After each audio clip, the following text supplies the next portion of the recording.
Teman-teman ada yang tahu nggak kalau ini kira-kira penyakit apa? Ini adalah ruam atau lesi yang ditemukan pada orang yang terinfeksi Mpox. Badan Kesehatan Dunia atau WHO melakukan rilis berita beberapa hari terakhir bahwa penyakit Mpox merupakan penyakit kegawat daruratan kesehatan masyarakat yang harus menjadi perhatian global saat ini. Di seluruh dunia itu sudah didapatkan 99.000 orang positif Mpox dengan 208 kematian ya akibat Mpox.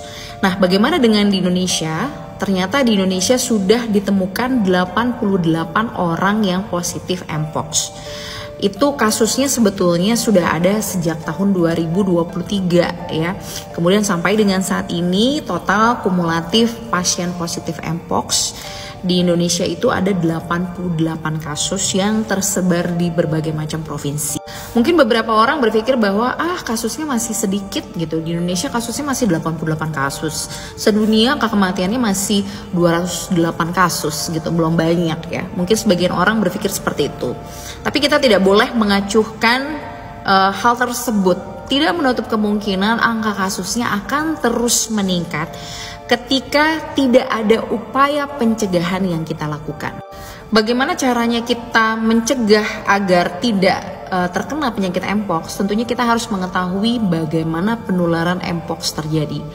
Penularan Mpox terjadi itu melalui berbagai cara. Salah satunya adalah melalui droplet atau percikan ludah atau sekret dari saluran pernafasan pasien yang positif Mpox ke pasien atau orang normal ya, melalui bersin, misalnya dia batuk atau dia sedang berbicara, kemudian percikan ludah atau sekretnya menempel ke kita atau terhirup atau tertelan, itu bisa meningkatkan resiko kita tertular. Yang kedua adalah melalui kontak langsung dengan kulit orang yang mengalami Mpox. Kemudian adalah hubungan es ya, atau hubungan badan, yang mana akan terjadi kontak kulit dengan mukosa dengan mukosa, yang meningkatkan terjadi penularan penyakit Mpox.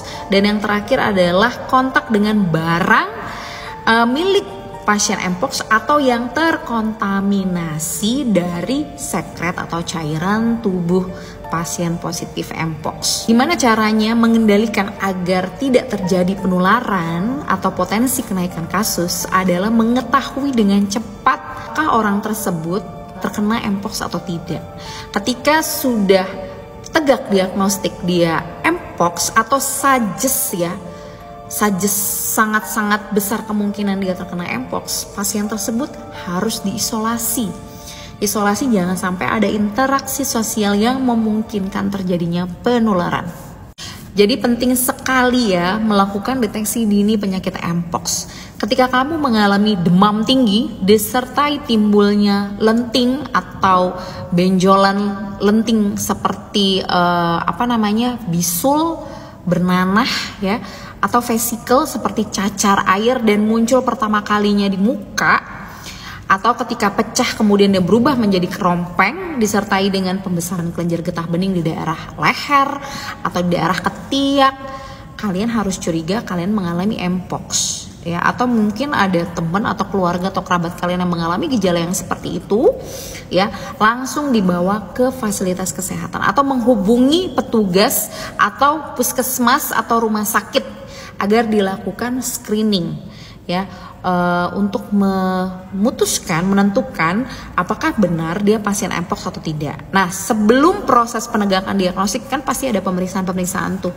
Pasien tersebut dilakukan isolasi dulu, jangan sampai ada interaksi sosial atau potensi kontaminasi atau penularan yang bisa saja terjadi. Nah, selain itu juga kadang gejalanya disertai dengan gejala-gejala seperti common cold ya, kayak nyeri kepala, nyeri di belakang mata, nyeri tulang, nyeri sendi gitu. Jadi kalau ada demam, ada nyeri-nyeri tulang sendi, nyeri kepala, disertai lesi berupa atau timbul ruam ya, kayak benjolan berisi nanah seperti lenting gitu kan, disertai pembesaran kelenjar getah bening, langsung curiga tuh kita terjadi Mpox atau tidak. Apalagi kita habis berpergian mungkin ke daerah-daerah yang memang sudah ada positif Mpox di situ. Bagaimana dengan vaksinasi atau imunisasi? Teman-teman mungkin sebagian besar dengar tahun 2023 sempat ada vaksinasi atau imunisasi Mpox ya. Cuma mungkin di 2024 ini kita belum ada informasi lagi nih dari pemerintah apakah ada vaksinasi atau imunisasi yang bisa dapat diberikan ke masyarakat untuk mencegah penularan penyakit Mpox ya, terutama di beberapa populasi tertentu yang rentan sekali tertular penyakit Mpox ya. Ini belum ada informasi dari Kementerian Kesehatan ya, semoga ada kabar baiknya. Memang beberapa populasi tertentu yang sangat beresiko tertular penyakit Mpox. Kurang lebih sama populasi kunci seperti penularan HIV/AIDS ya. Jadi teman-teman yang ada dalam populasi kunci berhati-hati dengan penularan penyakit Mpox.